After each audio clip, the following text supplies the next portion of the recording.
America's Pop Culture Trivia Show. Check it out. America's Pop Culture Trivia Show. With Joe Parisi.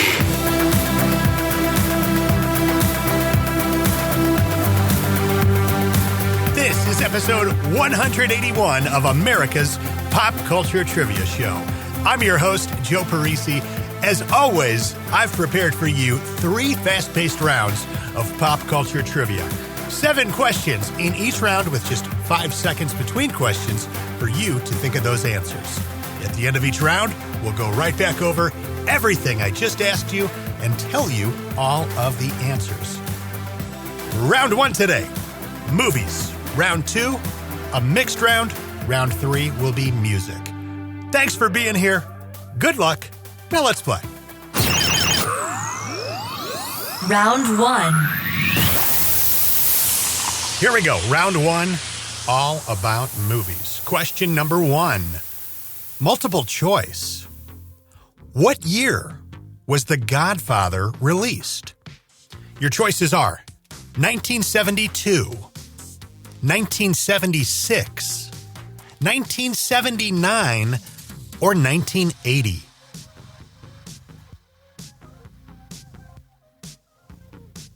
Question 2. This 1990 film features a character based off of boxing promoter Don King.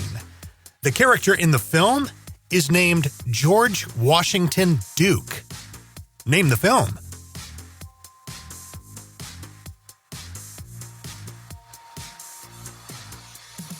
Question 3.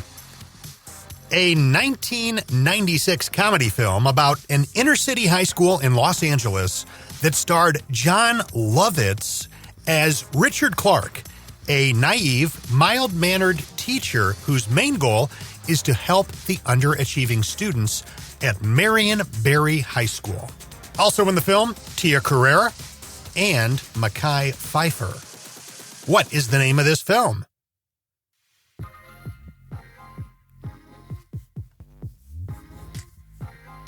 Question 4, and this is kind of a weird one, but there's a cool story behind it. In the end credits of a certain 1996 Wes Craven-directed horror film, you will see on your screen the phrase, "No thanks whatsoever to the Santa Rosa City School District Governing Board." Name the film.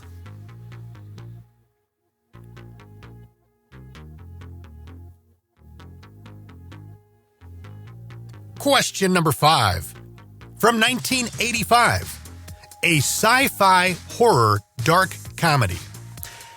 A delicious, mysterious goo that oozes from the earth is marketed as the newest dessert sensation. It then turns into a bit of a zombie movie. Name this film.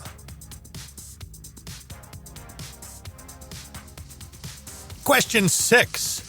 From 1991, the film If Looks Could Kill is about a high school student named Michael Corbin who has to take a summer class in French and participate in a class trip to France in order to graduate.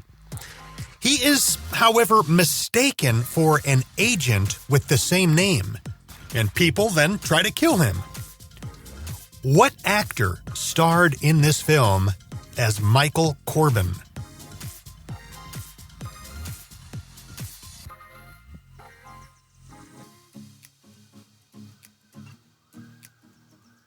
And question number 7. Actress Heather Langenkamp starred as Nancy Thompson in Wes Craven's 1984 slasher film, what? Name the film.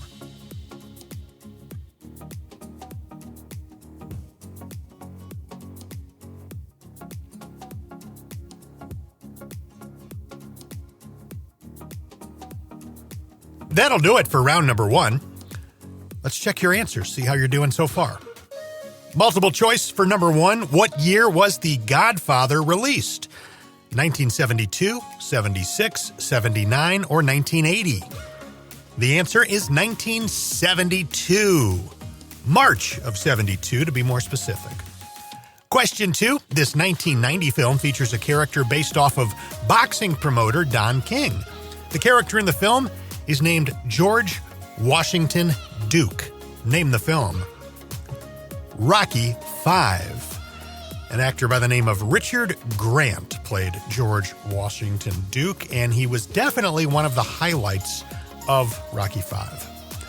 Question 3, a 1996 comedy film about an inner-city high school in Los Angeles that starred John Lovitz as Richard Clark, a naive, mild-mannered teacher whose main goal is to help the underachieving students at Marion Barry High School. The film also stars Tia Carrere and Mekhi Phifer. Name the film. High School High.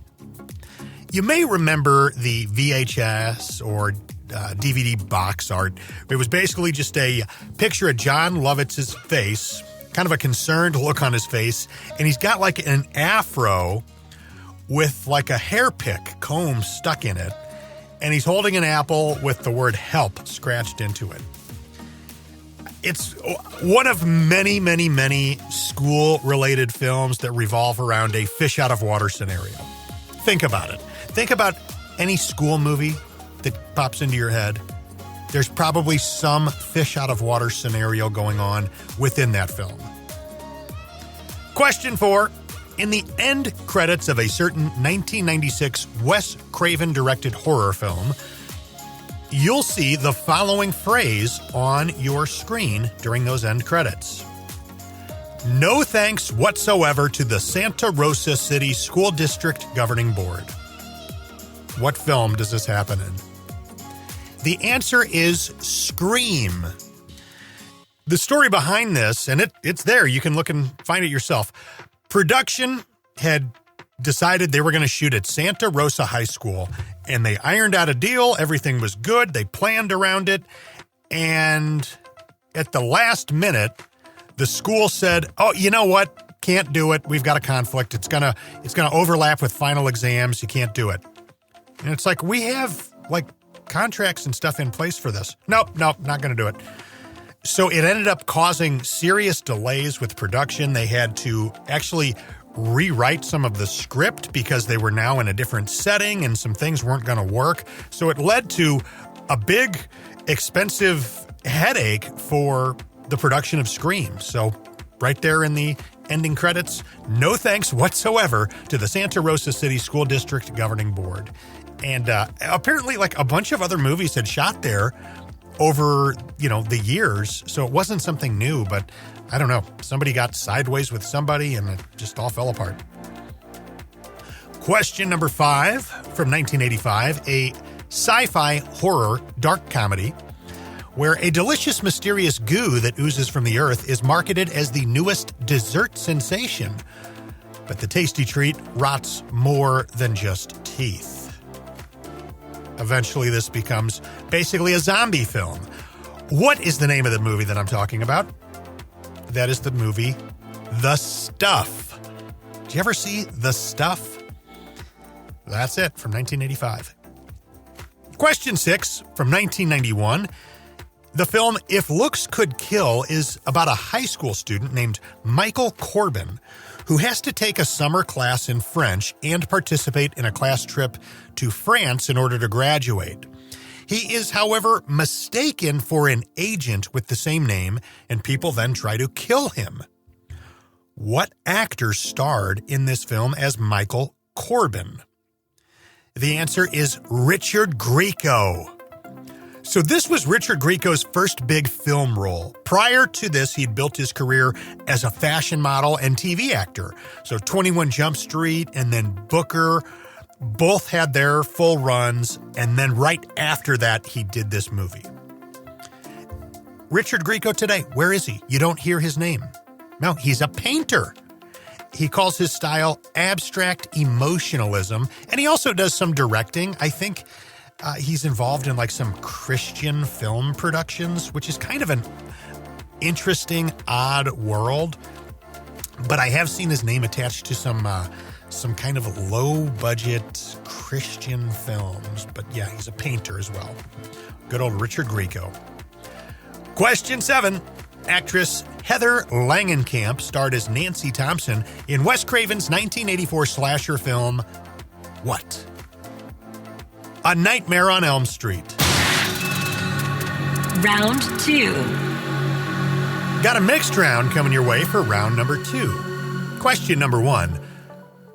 This now retired Major League Baseball player was nicknamed Straw, or the Straw Man. He was selected first overall in the 1980 MLB draft by the New York Mets. Name this player.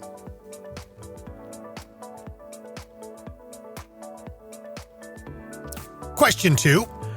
From 2003 to 2006, this actress played Marissa Cooper on The OC. In 2023, she played Reese Sinclair on Neighbors. Name the actress.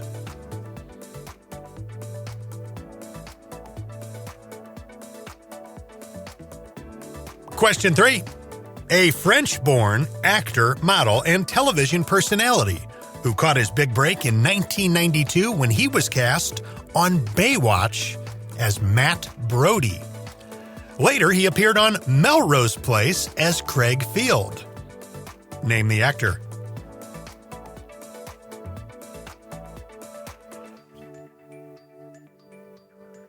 Question 4. The 1991 rap song Mind Playin' Tricks on Me was the highest charting single for what rap group?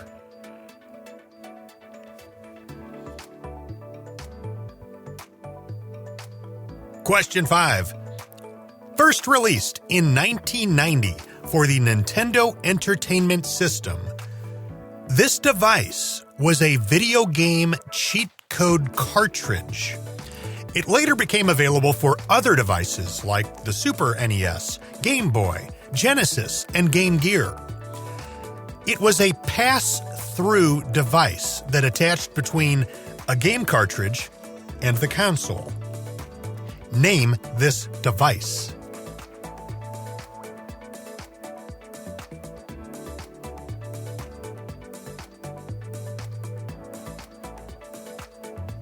Question 6. A Major League Baseball pitcher who stood 6'10". He played 22 seasons in the majors, spending most of his time with the Seattle Mariners and the Arizona Diamondbacks. His nickname? The Big Unit.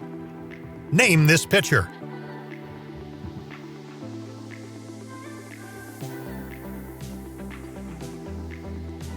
And question number 7. After Seinfeld, Michael Richards, who played Cosmo Kramer, starred in a short-lived sitcom where he played a clumsy, socially awkward, but very talented private detective named Vic Nardoza.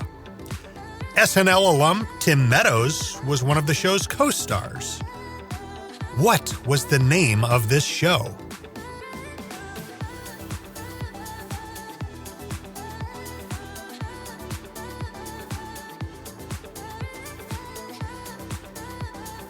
That'll do it for round number 2.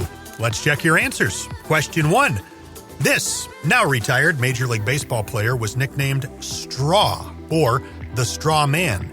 He was selected first overall in the 1980 MLB draft by the New York Mets. Name the player. Darryl Strawberry. His older brother Michael was also selected in that 1980 draft, being chosen by the Dodgers in the 31st round. He played 1980 and 81 in the minors. Darryl, on the other hand, the younger of the two, played 17 seasons in the majors. Question 2. From 2003 to 2006, this actress played Marissa Cooper on The OC. Then in 2023, she played Reese Sinclair on Neighbors. Name the actress. Misha Barton. Question 3. A French-born actor, model, and television personality who caught his big break in 1992 when he was cast on Baywatch as Matt Brody. Later, he appeared on Melrose Place as Craig Field. Name the actor. David Charvet. So that was another guy that was like, where's David Charvet been? So for the last 20 years or so, he's been heavily involved in music. He was back living in France for a while, releasing some pop rock albums that kind of catered to French audiences and English language audiences. Now, though, he's back in the States and he's a partner in a home construction company based in Malibu called Jones Builder Group. And if you look at their website, it looks like they build these big, beautiful homes around Malibu. Question 4. The 1991 rap song Mind Playing Tricks on Me was the highest charting single from what rap group? Ghetto Boys. Ghetto, of course, spelled G-E-T-O. Question 5. This is a fun one. First released in 1990 for the Nintendo Entertainment System, this device was a video game cheat code cartridge. It later became available for other devices, Super NES, Game Boy, Genesis, and Game Gear. It was a pass-through device that attached between a game cartridge and the console. Name this device. Game Genie. I never owned the Game Genie, and I don't even think any of my friends ever did, even though we were of that age group that would have had it. But yeah, never had it, never saw it in action, but it was out there. When it first came out, Nintendo sued Galoob, which was the company that was selling these things, and it ended up in court, and for a while it kind of halted the sales of the Game Genie here in the U.S., but not in Canada. So they never stopped selling them in Canada. Game Genie around this time started placing ads in various video game magazines, showing this thing, advertising it with a big thing that said, "Thank you, Canada." Eventually, sales did return in the U.S. Sega, on the other hand, fully endorsed Game Genie and gave it their official seal of approval. Question 6. A Major League Baseball pitcher who stood 6'10". He played 22 seasons in the majors, spending most of his time with the Seattle Mariners and Arizona Diamondbacks. His nickname? The Big Unit. Name this pitcher. That is Randy Johnson. And question 7. This is kind of a deep cut. After Seinfeld, Michael Richards, who played Cosmo Kramer, starred in a short-lived sitcom where he played a clumsy, socially awkward, but very talented private detective named Vic Nardoza. Saturday Night Live alum Tim Meadows was one of the show's co-stars. Tim Meadows, the ladies' man. What was the name of this show? The answer is The Michael Richards Show, which is just bizarre because he was not playing Michael Richards on the show. It wasn't like a Seinfeld thing. He was playing a character named Vic Nardoza, yet they called it The Michael Richards Show. And the show, by all accounts, just did not work. Michael Richards originally wanted to differentiate this character from the Cosmo Kramer character. But when they made the pilot and stuff, they showed it to some test audiences, and the audiences were all showing great disappointment. They saw Michael Richards, they wanted Kramer.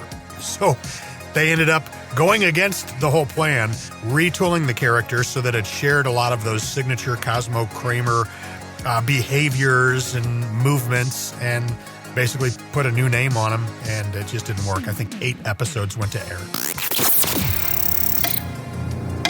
Round 3. Today's third and final round is a music round. Question 1. The second biggest hit this rock band ever had was the 1987 power ballad, Is This Love? Name the band.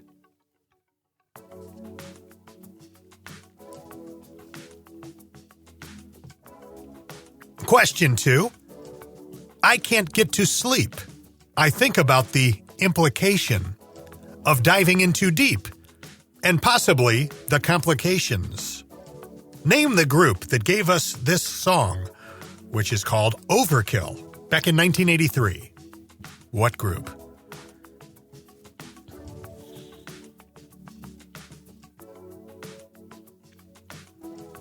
Question 3. This is the story of a girl who cried a river and drowned the whole world. And while she looks so sad in photographs, I absolutely love her when she smiles. What band gave us the power pop rock song from 2000 called Absolutely, in parentheses, Story of a Girl?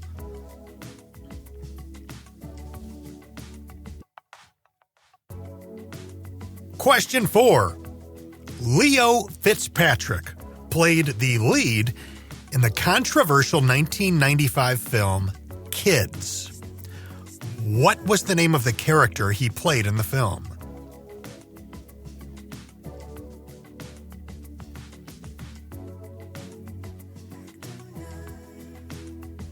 Question 5. You'd better hope and pray that you make it safe back to your own world. You'd better hope and pray that you wake one day in your own world. What alternative pop duo gave us the 1992 Top 40 hit, Stay?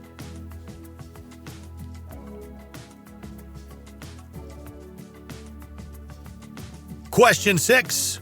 What band gave us the 1995 alternative rock song that begins with the lyrics, Lump sat alone in a boggy marsh, totally emotionless except for her heart? What band gave us that song?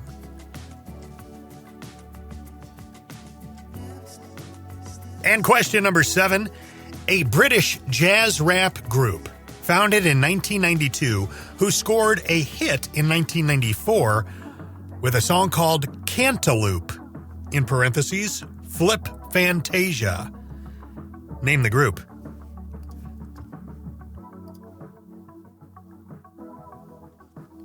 That'll do it for our music round today. Let's check those final 7 answers and see how you ended up on episode 181. I do appreciate you guys being here. My name is Joe Parisi. This is America's Pop Culture Trivia Show. And question number 1 for this round was, the second biggest hit this rock band ever had was the 1987 power ballad, Is This Love? Name the band. Whitesnake. Whitesnake actually came about after David Coverdale quit the band Deep Purple. He wanted to go do his own stuff, so he basically just hired a backing band. So it was originally called David Coverdale's Whitesnake, and he wasn't into that, so he's like, no, we're just calling it Whitesnake. So that's how that originally came about. It was just supposed to be him, and then he got some guys to go on tour with him. Question 2. I can't get to sleep. I think about the implication of diving in too deep and possibly the complications. Name the group that gave us this song, which is called Overkill, back in 1983. Men at Work. Question 3. This is the story of a girl who cried a river and drowned the whole world. And while she looks so sad in photographs, I absolutely love her when she smiles. What band gave us that power pop rock song from 2000 called Absolutely, in parentheses, Story of a Girl? 9 Days. The lead singer of the band 9 Days is this guy named John Hampton. He's now an English teacher in Long Island, New York. Question 4. Leo Fitzpatrick played the lead in the controversial 1995 film Kids. What is the name of the character he played in that film? Telly. I am obsessed with that film. It is so messed up and disturbing, but really wonderfully shot, very artistic, just a very interesting movie. There is nothing like it. Question 5. You'd better hope and pray that you make it safe back to your own world. You'd better hope and pray that you wake one day in your own world. What alternative pop duo gave us the 1992 Top 40 hit, Stay? That was a duo called Shakespeare's Sister. Shakespeare's Sister was a musical project founded by Irish singer-songwriter Siobhan Fahey, who was a former member of Bananarama. So she did Bananarama for a while. I believe she was one of the founding members of that group, left, and then got this Shakespeare's Sister thing going to keep it alive. Question 6. What band gave us the 1995 alternative rock song that begins with the lyrics, "Lump sat alone in a boggy marsh, totally emotionless, except for her heart"? The Presidents of the United States of America. Those are the opening lyrics to the song Lump. And question 7. A British jazz rap group founded in 1992 who scored a hit in 1994 with a song called Cantaloupe, in parentheses, Flip Fantasia. Name the group. Us 3. So it was just like 3 characters. US3. Us 3. So when that song became popular in the United States, it was already like 2 years old.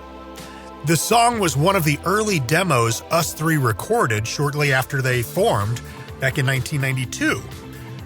They added it to their debut album, which came out around Thanksgiving 1993 and was called Hand on the Torch. And then in early 1994, it started to pick up steam, peaking on the Billboard Hot 100 March 5th of 1994 in the number 9 spot. Cantaloupe, Flip Fantasia spent a total of 27 weeks on the Billboard Hot 100, and it was getting accolades all the way into 1995. This has been episode 181 of America's Pop Culture Trivia Show. Glad you were here for it. We'll do it again in 2 weeks. My name's Joe Parisi. You can follow me on Instagram at Joe Parisi VO. And if you haven't already left the show a rating and review, I'd love it if you did that. Thank you guys. You're the best. Talk to you soon. America's Pop Culture Trivia Show with Joe Parisi.